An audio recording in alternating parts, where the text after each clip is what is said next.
Hey, Jopke, you look nice today. Yes, Jopke, thank Jopke you. became handsome. Yeah, New sweater. all the way from Australia, Yeah. from New Now Zealand. for the people watching, and some of them might even recognize his sexy voice. We have a special guest today, Dannic. Don't panic. Don't panic. Listen to Yeah. Dannic. Is that still your thing? Like you're still your quote? Yeah. For some people it is. Yeah. For some people. the first 100 fans it is. No, yeah, it's still a gimmick that I did like 10 years ago, but nowadays I don't use it that much anymore Is that 10 years ago? because it's not techno anymore. It's not. You have to Well, make it techno. what is it that you play these days? Has it changed? Yeah, of course, but it's still the because I was struggling with that during the pandemic. Because I was like, oh, I need to make different music, blah blah blah. I think everyone had a short insight like that.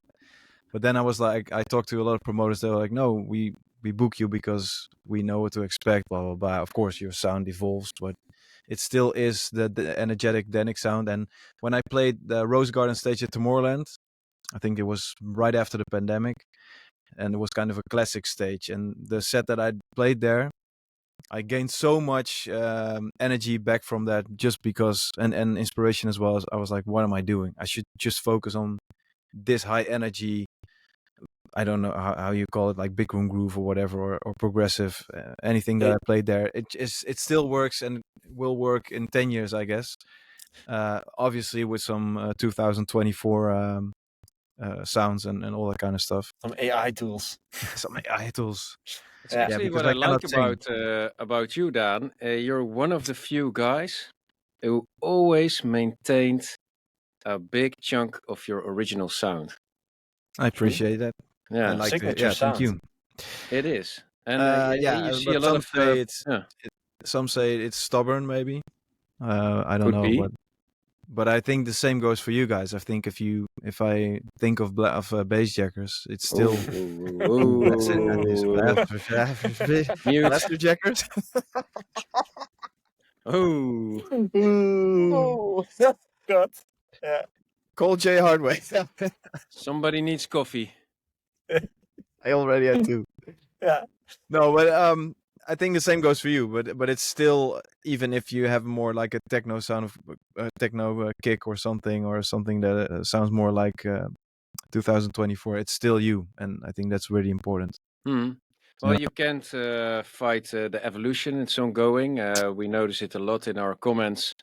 Some people ask us to do the 2014 big room sound, but I see a lot of those comments.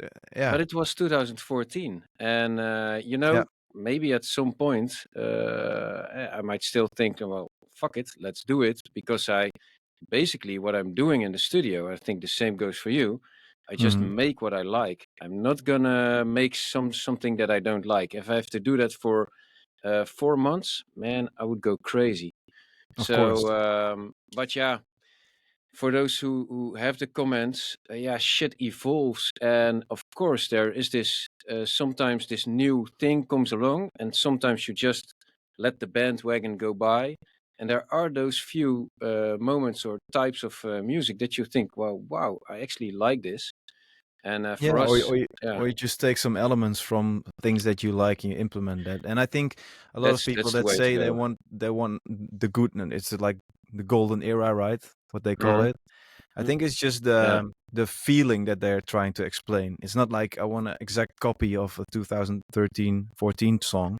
That's definitely it. I think what Robert just released, right, with the old school sound, it's still Hardwell from 2013, but then with the new sauce, right? I think that's what they are trying to explain, if I can translate. No, but it's true what you say, and it will never feel the same again, because that era has passed, and everything was new back then. It was a fun time.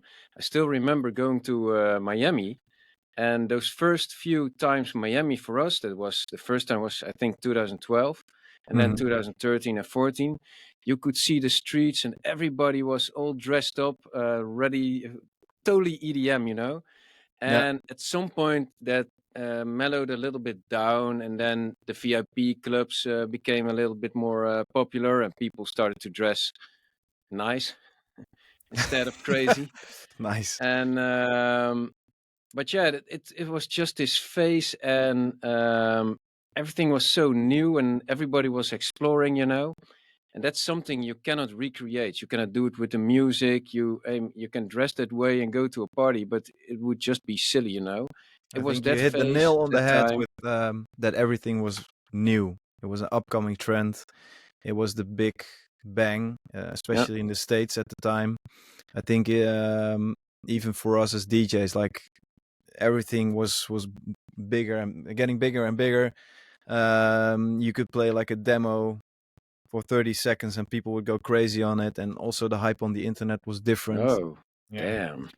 I was talking to a client about this, talking about that time. Like, I still remember that because that was like the Facebook era, right? And I still remember that if you did like a release on Revealed, for example, or on a label like Spinnin, and or like a collaboration with you or with Hartwell, and if someone posted about you and tagged you, that could easily get me a couple of thousand extra followers. Yeah. Like that's how crazy it was, Yeah. Like you could gain thousands of followers within days just by collabing with someone. We were disappointed if our track didn't get 1 million views on YouTube within the first 4 days, Dude. Yeah. Yeah. You're competing with crazy cat movies now, and Yeah, exactly. But that's the whole issue, of course, with social media, and I think that's the ongoing conversation. That there's it's the grab of it. Everyone is the war on attention for everything. So I see it with a lot of even my own fans. They're like, if I post something on Instagram just in my story, and people are like, holy shit, what is this song? And I released that 12 months ago, and for them it's like the first time they hear it. So even for us, of course, that's the main struggle right now: how to get noticed and how to not sell your soul by doing like a crazy TikTok or whatever. Just stay true to yourself, but still be able to don't do dances on TikTok, for instance. Yeah, I think for me that's the biggest issue. How do you find that balance? Because Ralph and I talked about this 1 or 2 weeks ago, and he mentioned like you did that video, Ralph, of you sitting in the studio with your fist bumping. I can have a mean fist bump. Yeah, like how do you find that balance? Like knowing that you're in this competition for attention, at the same time you just want to make the music you want to make and not necessarily be part of that competition. But where do you find the balance? You're asking Daan, right? No, it's for Daan. Yeah. Oh, it's for me. I thought it was. Well, I was sitting with my hands in the air. Yeah. I cannot recall that. I have. No, that's Ralph. Ralph made like a TikTok video where he was like. Daan, what I said was, it's not that I go crazy for TikTok or do dances or anything, but you feel a little bit silly filming yourself with your newest track, doing weird hand moves. That was actually the thing. And when I look back at it, it's not me always, It's not you. No, I like to stay true to myself. Posted something about this, where he's like, why is everyone filming himself in the studio and doing some crazy move? Because at the same time, it's like a trend, right? Everyone is trying something. Everyone's eager to have their music listened to a lot of people. And they try everything to break the algorithm. At least that's what I think. And sometimes they lose themselves, And I think a lot of people, especially on Instagram, and if you see something, I think you can instantly see if it's real or not. If someone is acting or out of their comfort zone. And some people, I mean, I'm not here to bash anyone. I mean, anyone that does that, and some people are really good at it. Because if, for instance, Fisher, he's definitely not acting. This is the way that guy is, and he's just really genuinely, how you said it, touchable. Like he's one of your best friends. Yeah. Approachable, like anything. And I see a lot of people try to do that as well. Try to be funny. Try to do, sitting naked in the studio and try to gain some some Actually a good interaction. idea. That's a great idea, maybe. No, but I mean, I think for everyone that is human psychology, if you go out of your comfort zone, people will also see that, and they will not buy it. So I think it's They'll counterproductive. subconsciously notice it that something's off. Yeah, exactly. You cannot act yourself to success. It's not. That's not how it works. I mean, that's my humble. So what totally do you agree. do? So what do you do? Like what is the Dannic way? Well, the authentic way to do it? this is actually a recent thing that I just discussed with my video guy, because everyone's looking for content. I mean, I was if I sit here in the studio and I record myself every day, like, hi, I'm in the studio, no one is wanting to see that every day. So I took my video guy to Asia, which was, well, pretty big investment, but for me it is an investment. I see content as an investment, and I said the only thing that I want from you is just record everything, and then we cut it down to. Yeah. Well, what you should do is record everything. Everything. No, but what I meant is, like, I started back in the days with front of house TV and all the vlog kind of style, and I think that works really well because it's genuine. It's genuinely me on tour, like even complaining or and of course you still edit it down to things that can be shown not censored, but you know what I mean. It's the real life in a sense, and it's me having fun and not trying to do anything. It would also be real if you show the stuff you cannot show. I would like that. Yeah. For sure. But sometimes the humor that I have is maybe totally different than oh man, Dutch humor. Here in Holland we can be pretty sarcastic, and it's not the tone of voice that's pretty appreciated direct everywhere. Well. Yes, exactly. I noticed. But just be genuine. I think to answer the question, I think being genuine and also show more personality instead of, hey, this is me in the studio, I make music and check out my music. That people are not really fond of that, I think. Yeah, but it's also anymore. For me, it's kind of a process of just doing stuff. Sometimes stuff that you think that might feel cringe are not. Okay, that's also true. Yeah. So for me, sometimes, and that's what I discussed also with Joey, and then I recorded that video. Look back, like, man, so it was a one-time thing, and it's not that I'm doing these crazy dance moves and shit. Because, man, I've had talks with labels also. Like, what the fuck do you think? I'm not going to do dances for TikTok. I'm not a clown. Yeah. And is that what they request from you? Is that what they specifically sometimes request? they say, like, wow, it would be cool with these vocals to do a little dance. Hey, well, you dance, not me. I'm not a dancer. Yeah. Fine by me. But and that's also not, you have to stay true to yourself. And I totally 100%. Agree that being genuine, that's really appreciated by the people. And you can see it in a lot of artists. They're really genuine. Look at, for me, the biggest right now is Fred again, of course. He's really genuine. But also other guys, I just looked at Knock Knock or Knock 2. I'm not sure how to pronounce it. American guy. He's really like a unique character as well. Yeah. And a lot of those guys are. And if you have to fake it with all these accessories and all that stuff, if that's you, that's fine. But most of the time, it's gonna weigh you people down. Can sense it, and I think that's what we agree on. People can sense. But it's funny also fakery. to see some artists going out of their comfort zone, and makes me laugh quite a few times, because a lot of guys, you can see everybody searching their role on the socials, and I'm pretty sure there's a bunch of guys and girls who have quite a laugh about me as well sometimes, because it's nice to see some awkward shit. Oh yeah, for sure. I mean, cringe shit is also very, very enjoyable. But it's also like, the more honest to just post it and fuck it. And even when you post it, that's when you can really feel the awkwardness, or not maybe, because it can also be like, oh, it's not that awkward anyway. Let's do it more.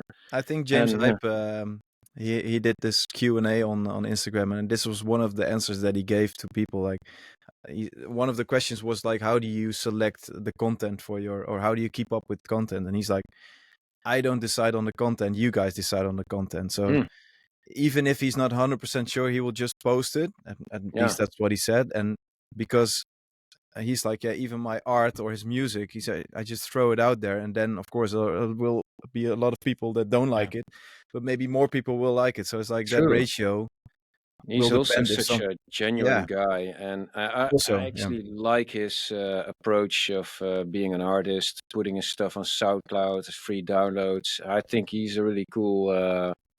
That's something we look towards and think. Well, and he's adding value with everything what he does, of course, with his mixing and but also content-wise.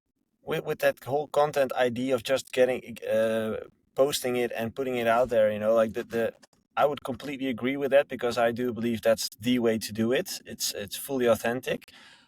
But I know from experience, because of all the clients I talk to, is that's the hardest part of doing that, is because you will get other people's opinions, if you post a video from yourself doing that dance because you think that's funny, and some other people might not think that's funny, you will get other people's opinions. And most artists just are not that self-secure yet. That's true. And all those comments underneath those videos will touch you in a certain way, and that stops them from posting the content or releasing their music, or like that stops them from showing their full authentic self. And that's why I think that why Fred again and James Hype, why they are so popular at this point, because they are embracing their full authentic self. They have no limitations. They seem to have a full self-secureness. I'm not sure if that's they probably have some insecurities, but they are genuine. Even if they show it, it's not like people are gonna dislike it because it's real. Exactly, and that's get them even more love. Fans.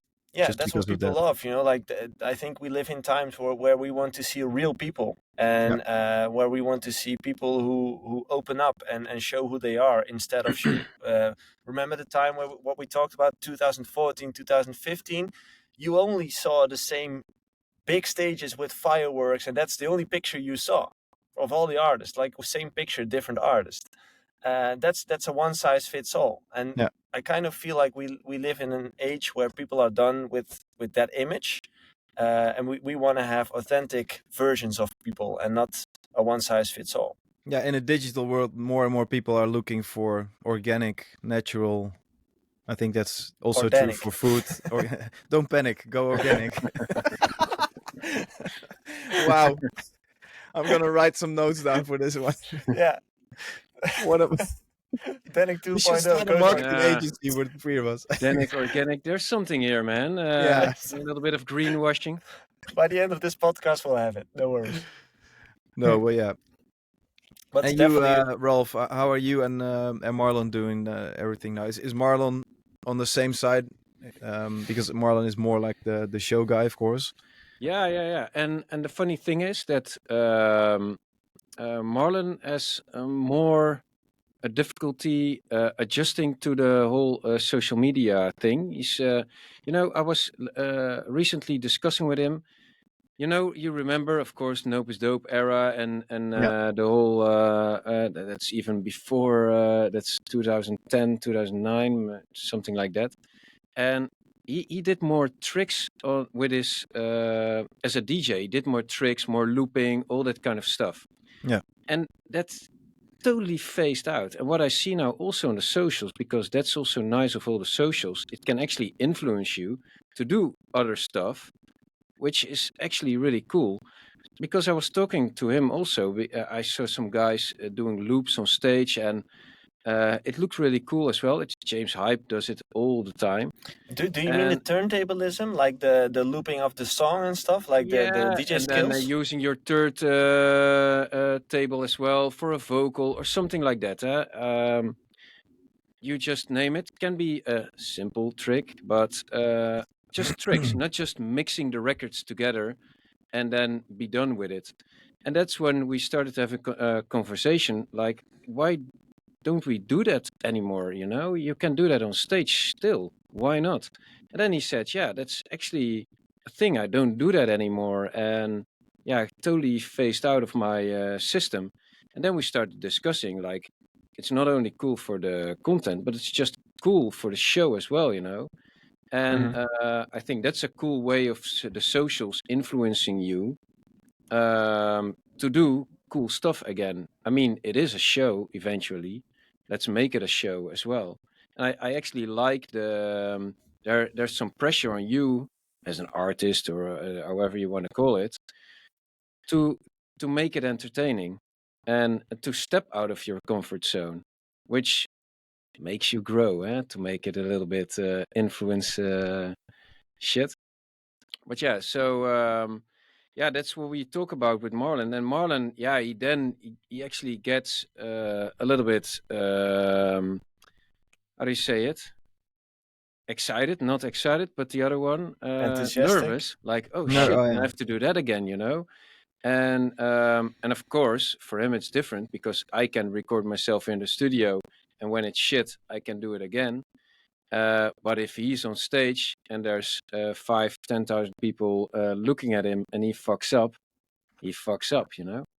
Yeah. Yeah, but I So think that's what we're discussing right now. That's the beauty of making errors, and people can tell then, because if you're like in a crowd of 10,000 people, you won't see him definitely, actually yeah, doing the tricks, but you will hear it.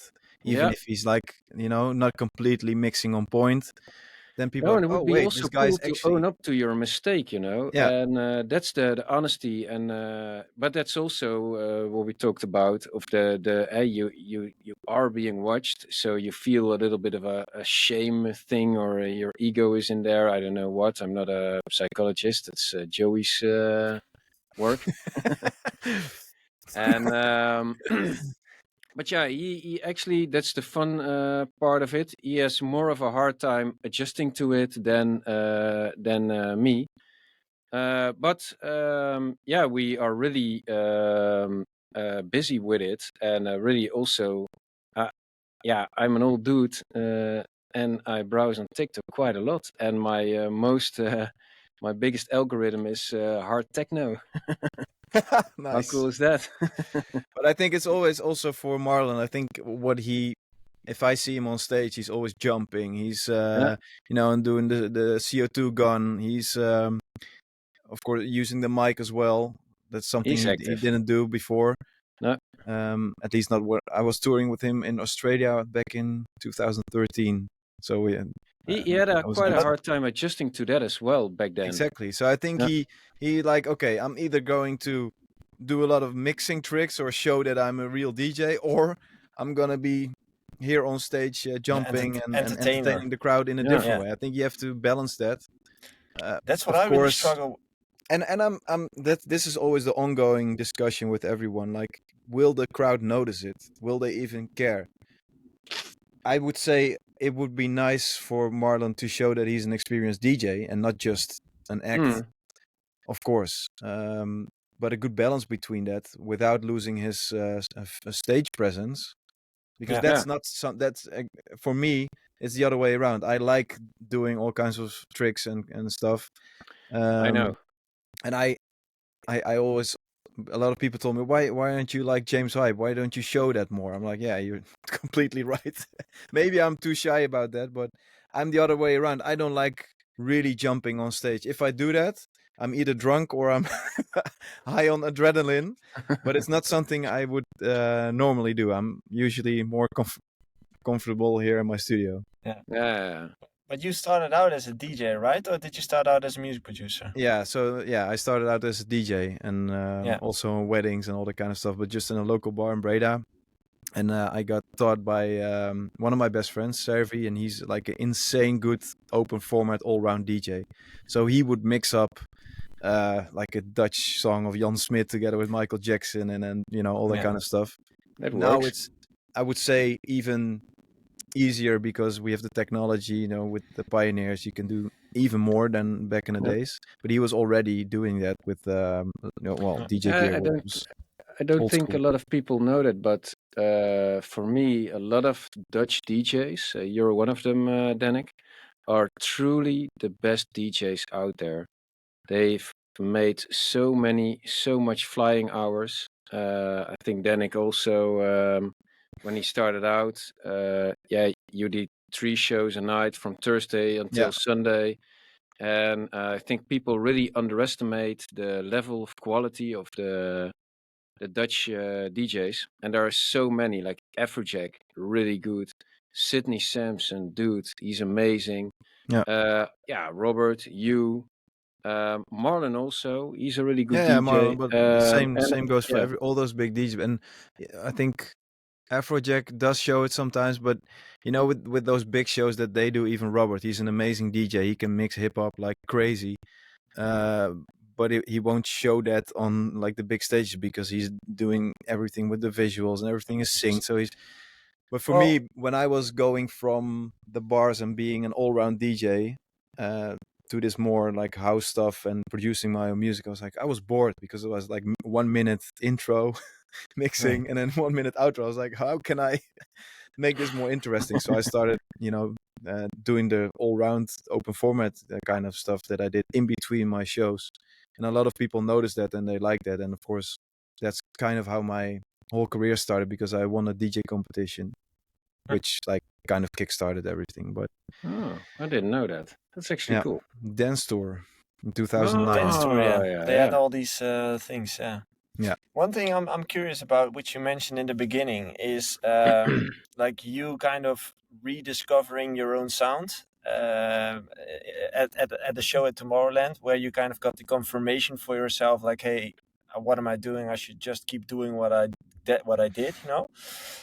The period before that, so let's say from COVID until then, what kind of phases did you go through? If you could divide it into phases. Total despair, depression. This is the phase that I went through.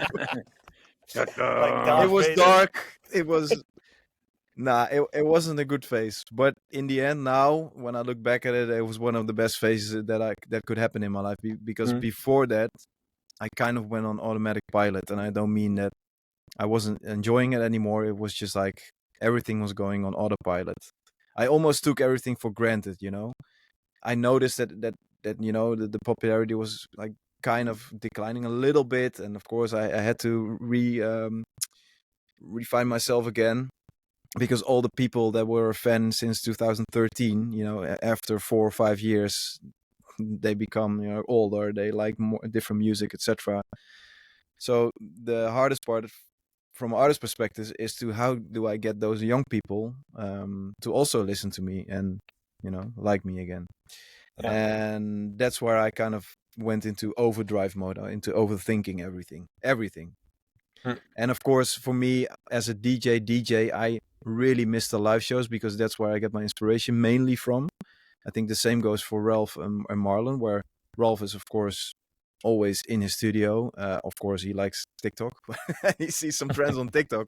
But I think the input from Marlon is super important for him. Yeah, really important. Without especially to have a bass, like a concept for Bassjackers, No, but it needs to be effective, and then the opinion of a DJ is really important. What you think of what might work doesn't always work, and that's 100% true. Yeah, somebody who's experienced, they definitely know better.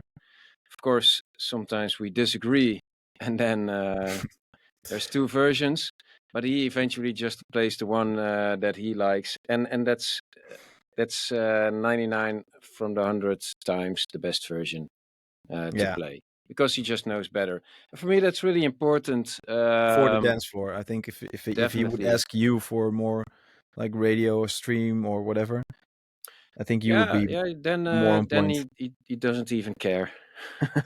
Okay, yeah. No, and but I actually like it. And we talk a lot about how the show and how the set must be, and that for us is one of the main drivers of what kind of music we will make. What type of BPM? Because sometimes he just misses out his 3rd or 4th track, and that's just lower in BPM, and that kind of gives you a little bit of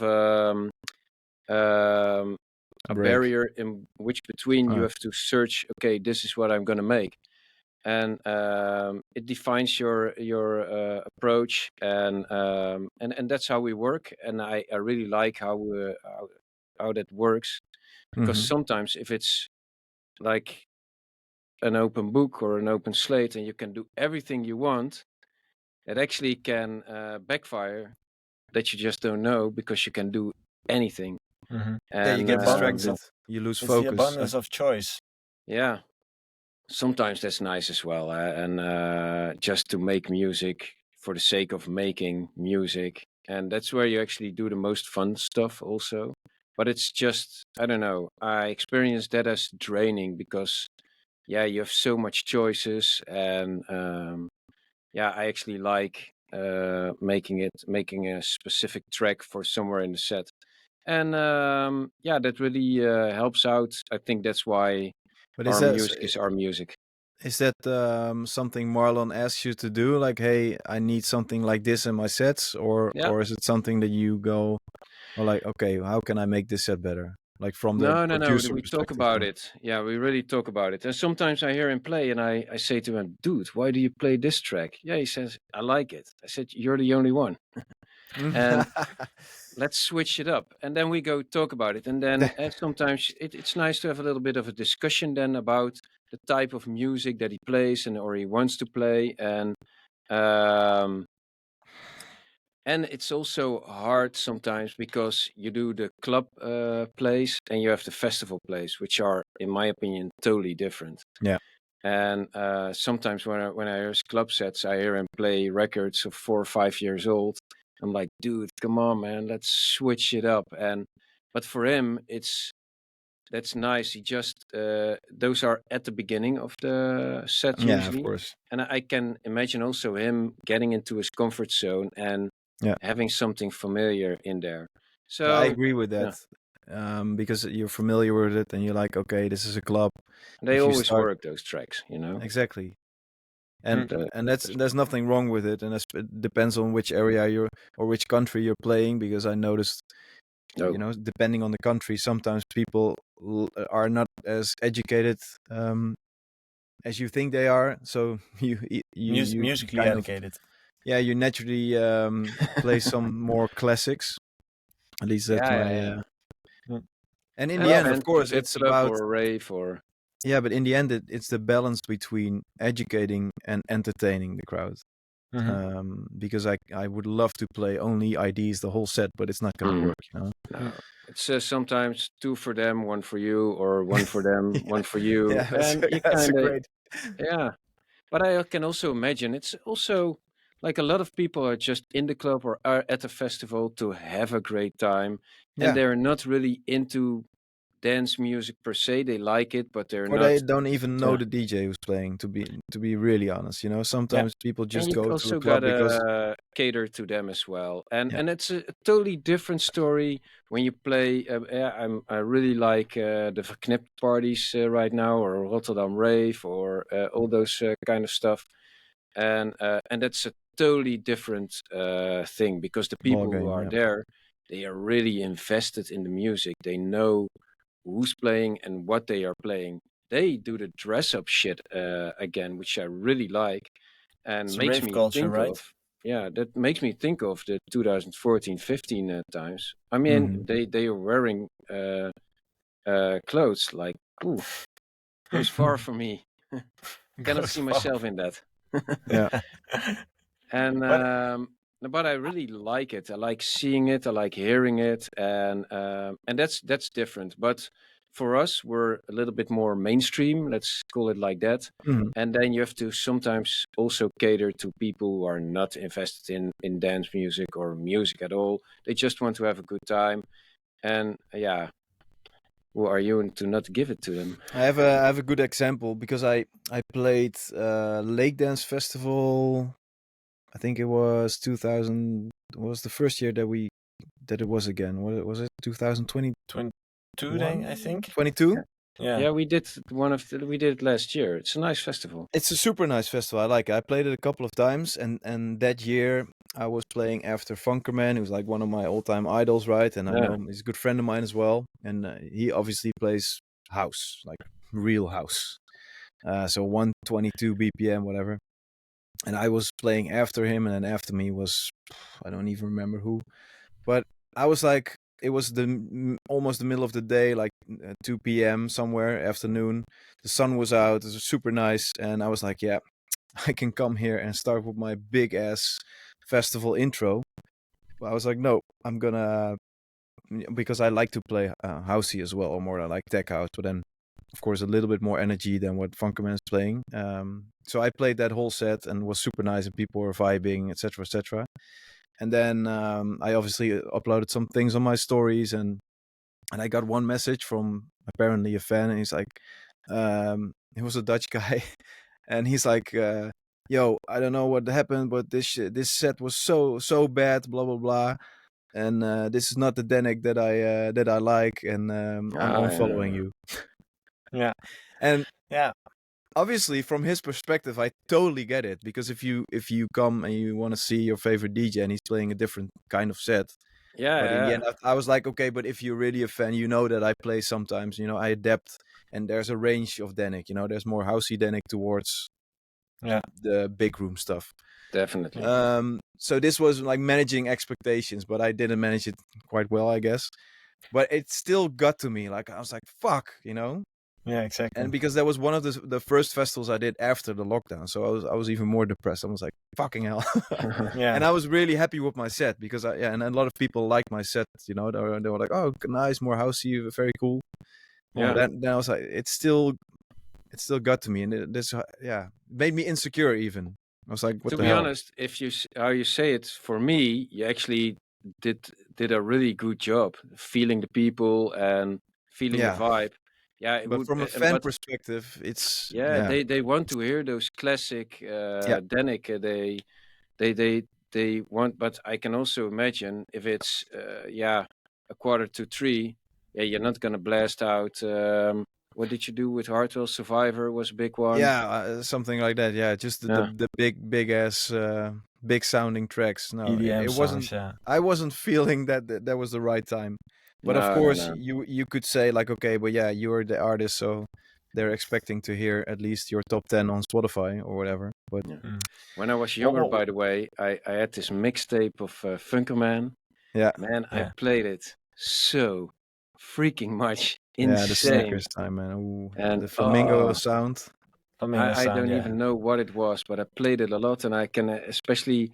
It was the soundtrack for one of my holidays in Spain. I always went there and worked there, and nice memories. Yeah, man. Yeah, he's also, for me, I don't even know him. I've never met him. I wouldn't even recognize never met him? No. But to be honest, I don't know how he looks. I'm gonna look it up when we are done talking. I think he's always wearing a cap. Waist bald or something then. He's always wearing a cap. No, he has like medium long hair. Okay. No, great guy. Like for me, he's a legend. Genuine. Huh? He is. For me, he's a legend. He is. Don't meet your heroes, Ralph. Don't meet your heroes. Okay, then I'm not gonna look. Hey, for me, I still have like this Brad Pitt vision. Yeah, exactly. Keep it that way now. Do you also have like those sets in your life which you know so well because you've listened to them in eternity that you know all the transitions of the songs? Yeah, for me it's but it's totally different. It's the Flexicon, the first eclectic mix that he put out on SoundCloud. Yeah. Where is he? He's coming back. He's coming back. Really? Really? I was. Well, I'm not sure if he ever went away, but I was talking to someone yesterday who mentioned that he wanted to book him on his party, and I was like, "The Flexicon? Like how?" No, like he's getting maybe big on for TikTok the people again. listening. The Flexicon is like one of the producers from Boomaye with Major Lazer. Boomaye. And in the Netherlands, he was known as one of the hottest Amsterdam DJs at the time, doing a lot of open format mixing and stuff. And he put out eclectic mixes, so mixing from disco to hip hop and even some house, and it was super cool. But the way he mixed at the time was, really new. Technically skilled, it was a great Very DJ. Very technically skilled, Yeah, I think before him you had Chucky. He was like the new Chucky at that time. But Chucky, I would say, is more raw, and he's more smooth, sophisticated. Smooth mixing. Yeah, exactly. Yeah, but I I guess he's making some sort of comeback because I'm hearing his name more often these days. So I'm not sure if he still does the same sound though. Speaking of which, are you guys following Another, the Dutch DJ duo? No, I do know them though. They have From a big ass hit. Relax My Eyes. Yeah. I cannot sing, but I love those that song. guys are like insanely popular right now. They're playing house music, and one of the latest posts on Instagram, you should look it up after the podcast. They are playing Gregor Salto with Bouncing Harbor, which is a track from 2007. Dude, that song. Toys Are Nuts in their sets. Bouncing and they Harbor, even, because you mentioned Chucky. remix. No, but like everyone is like, what is this track? Yeah. And the thing is, the usual thing they play is like super, I call it lady-friendly house, right? Like good vibes, and they're very popular, but it's so cool to see like the circle is going is round right. Dude, there. Definitely. Honestly, Toys Are Nuts, that song, I still remember where I heard that for the first time. Yeah? Like I was standing in 013, the pop center in Tilburg, at a show from Chucky and Rail Canario. And he dropped it there, and I was like, I never heard anything like that. I was like, what the fuck is this? You know, I've been searching for that song for months, and then it came out. And then you went on LimeWire. Yeah, exactly. Went on LimeWire, downloaded like viruses and stuff. Oh man, good old time. But I actually mentioned this to a client of mine a couple of weeks, maybe months ago. I mentioned like you should look up Toys Are Nuts and do a 2024 bootleg of it. Yeah. Because I just think that sound, that melody is so unique. It's crazy. Yeah. And it still is. It's like, it's a classic. Toys Are Nuts doesn't really have a melody, right? Yeah. Just but the sound design was at that time very. How's Gregor Salto? Is he still DJing? Yeah, he's still producing, but more Latin stuff, and he has like huge hits in Brazil and stuff. I don't know, like more that African sound stuff. Yeah. Oh yeah, that's cool. That's what he used to do. He's toured a with him. really nice guy. Yeah, I toured with him in South Africa. He did the remake of Can't Stop Playing with Oliver Heldens, of course. Oh yeah, true. Yeah. And Para Vaucher and Magalena. He still has almost 800,000 listeners per month. So is 2024 making the revival of let's say early EDM days? Yeah, but in a new new sauce.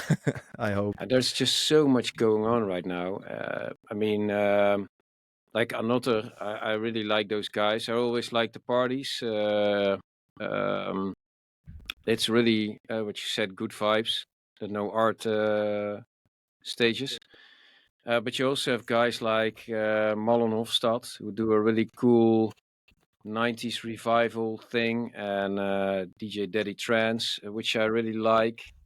That's actually what I really like of 2024. There's a lot going on.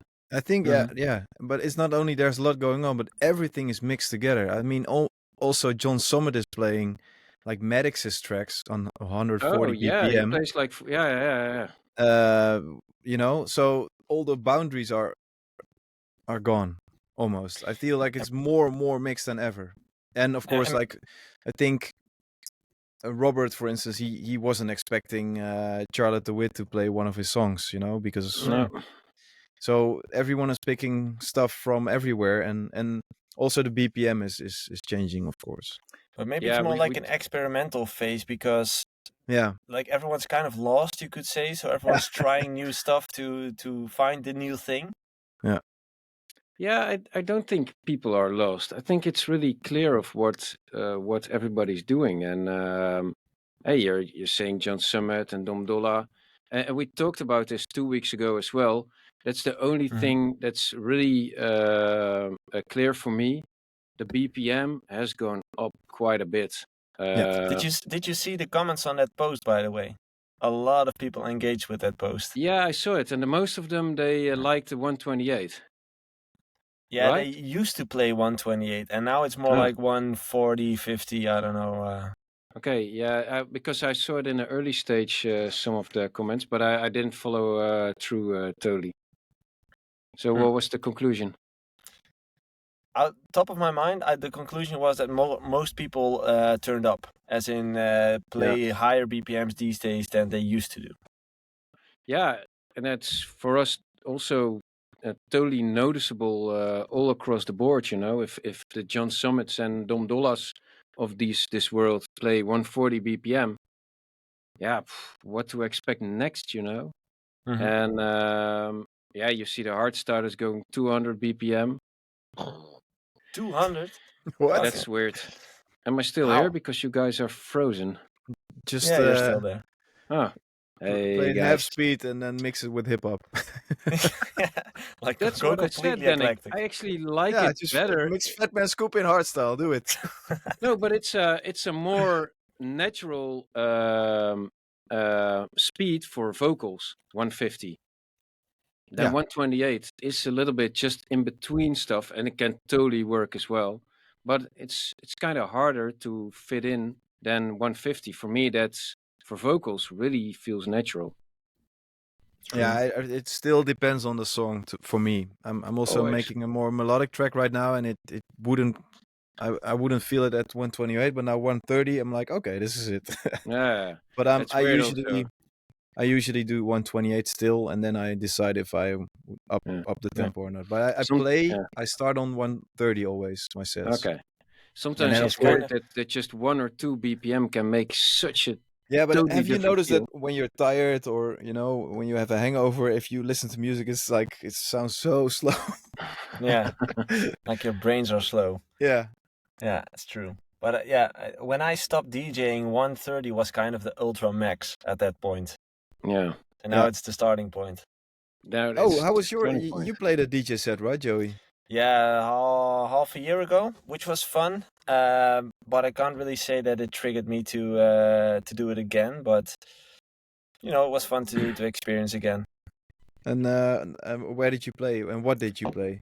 What's the festival called again?